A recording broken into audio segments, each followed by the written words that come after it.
નમસ્કાર મિત્રો, અત્યારે સૌથી પહેલા વાત કરવામાં આવે તો તમને બધાને ખબર છે કે સોશિયલ મીડિયાની અંદર એક વિડીયો બહુ જોરદાર વાયરલ થયો હતો કે જેની અંદર બે છોકરાની માં એ એના પ્રેમીને લઈને ભાગી ગઈ. એટલે કે નાનોટાનો આ યુવક હતો અને આ યુવક જોડે એ બે છોકરાની માં ભાગી ગઈ. ત્યારબાદ મિત્રો સોશિયલ મીડિયામાં એક આ ભુવાજીનો વિડીયો વાયરલ થઈ રહ્યો છે, જેમાં ભુવાજીએ દાવા સાથે કીધું સાહેબ કે એ બે દીકરાની માને હું પાછી લાવીને રહીશ. એટલું જ નહીં પરંતુ એની સાથે સાથે સાહેબ આ સભાની અંદર એક એવો માણસ બેઠો છે કે જેની ઉપર વેદનાનો કોઈ પાર નથી. કેમ કે તમને ખબર છે સાહેબ કે માતાજી હોય એને બધું ખબર હોય ભાઈ કે કોને દુઃખ છે ને કોને સુખ છે. તો સૌથી પહેલા તમે ભુવાજીનો વિડીયો જુઓ, પછી આપણે આગળ વાતચીત કરીએ. તો સૌથી પહેલા તમે આ વિડીયો જોઈ લો. સભાની અંદર એક મોણા બેઠું છે, એ મોણાની ઘરવાળી છે. અન બરોબર કડા નોનવટાનો ચૌધરી હોય, પટેલ હોય અને મૈત્રી કરાર કરીને એની ઘરવાળી લઈ ગયો અને બે છોકરાની માં હોય. આવા મારા જહુભાઈ ના રોમકું કદાચ તારા બે છોકરાને લોતા મેળીને લઈ ગયો હશે પણ મારા આપડીના ભગવાન કે છે ને વેળામાં શેર ભવાની માતા કોશું બરોબર મારા જહુભાઈ ના રોમ બોલતા હશે.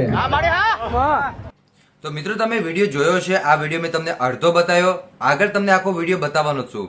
હાલ સોશિયલ મીડિયાની અંદર સાહેબ એક આ વિડીયો વાયરલ થઈ રહ્યો છે, જેમાં તમને ખબર ન હોય તો હું તમને કહી દઉં કે આ ભુવાજીનો વિડીયો એ રીતે વાયરલ થયો છે, જેમાં ભુવાજી એવું પણ કહી રહ્યા છે કે ક્યાંક ને ક્યાંક બે છોકરાની માને હું પાછી લાવીને રહીશ અને જે એ માણસ લઈ ગયો એનું તો સત્યનાશ એટલે કે વિનાશ થઈ જશે ભાઈ. કેમ કે તમને ખબર છે કે વિનાશ કાળે વિપરીત બુદ્ધિ આ કહેવત હંમેશા માટે સાચી પડી છે. ને એટલું જ નહીં પરંતુ તમને ખબર છે સાહેબ કે કોઈ પણ ના દિલનો જે આઘાત લાગે ને એ તમને સાહેબ કોઈ દિવસ જિંદગીની અંદર ન છોડે. અને એવી જ રીતે આ બે દીકરાઓની વેદના અત્યારે કેવી છે, એમનો આઘાત કેવો લાગ્યો હશે, એમને દુઃખ કેટલું થયું હશે, એ દુઃખ સાહેબ એ પ્રેમીને ભોગવવા માટે તૈયાર રહેવું પડશે. આજે નહીં તો કાલે, કાલે નહીં તો 1 મહિને, 1 મહિને નહીં તો 5 મહિને, 1 વર્ષે, 2 વર્ષે, 5 વર્ષે ભોગવવું જ પડશે સાહેબ. તમે શું કહેશો મને કોમેન્ટ કરીને જરૂર બતાવજો. બાકી અડધો વિડીયો હતો એ તમે પાછો જોઈ લો.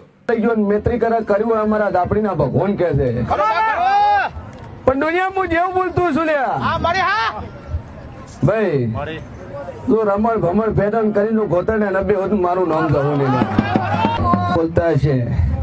અમે ધણીની કદાચ ઇલેક્ટ્રિક ની દુકાન હોય પણ દુકાન ના શટલ પડી જાય અને તો ખાટલા ન ખોશી કાઢું મારું નામ જવું.